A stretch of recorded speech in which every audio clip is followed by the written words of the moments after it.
السلام علیکم ورحمۃ اللہ وبرکاتہ۔ اس ویڈیو کے اندر ان لوگوں کا ذکر کرنے والا ہوں جن کو اپنی قربانی کے اندر شریک نہیں کر سکتے۔ اگر ان لوگوں کو آپ نے اپنی قربانی کے جانور میں شریک کیا تو آپ کی قربانی ضائع ہو سکتی ہے۔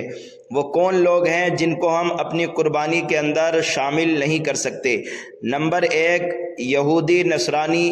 کافر، مشرک، مرتد، بد عقیدہ، بد مذہب، ان لوگوں کو اپنی قربانی کے اندر شامل نہیں کر سکتے۔ وہ بد مذہب جس کی بد مذہبی حد کفر کو پہنچ گئی ہو، وہ بد عقیدہ جس کا عقیدہ جو ہے حد کفر کو پہنچ گیا ہو، ایسے لوگوں کو اپنی قربانی کے اندر شامل نہیں کرنا ہے۔ نمبر 2، وہ شخص جس نے پچھلے سال یا کئی سال سے قربانی نہیں کی ہے اور وہ یہ چاہتا ہے کہ اس سال کسی بڑے جانور میں قربانی کا حصہ لوں، تو ایسے شخص کو بھی جو ہے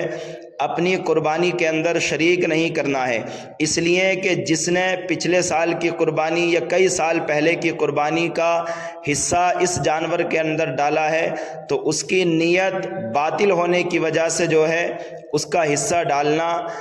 جانور کے اندر صحیح نہیں ہوگا۔ اور اگر کسی نے ایسا کیا تو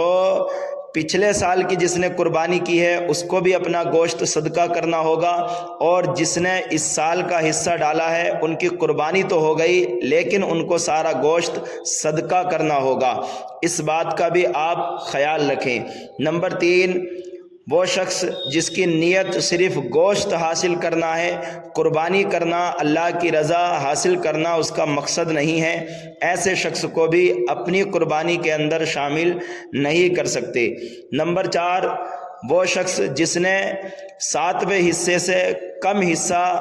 قربانی کے جانور میں لیا ہو، یعنی 7ویں حصے سے بھی جس کا حصہ کم ہو، ایسے شخص کو بھی اپنی قربانی کے جانور میں شریک نہیں کر سکتے۔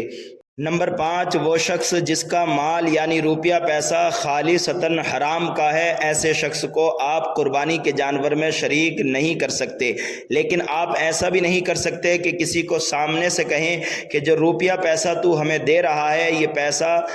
بالکل ناجائز و حرام ہے، اس لیے کہ ہو سکتا ہے کہ جو قربانی کے اندر شریک ہو رہا ہے اس نے یہ پیسہ کسی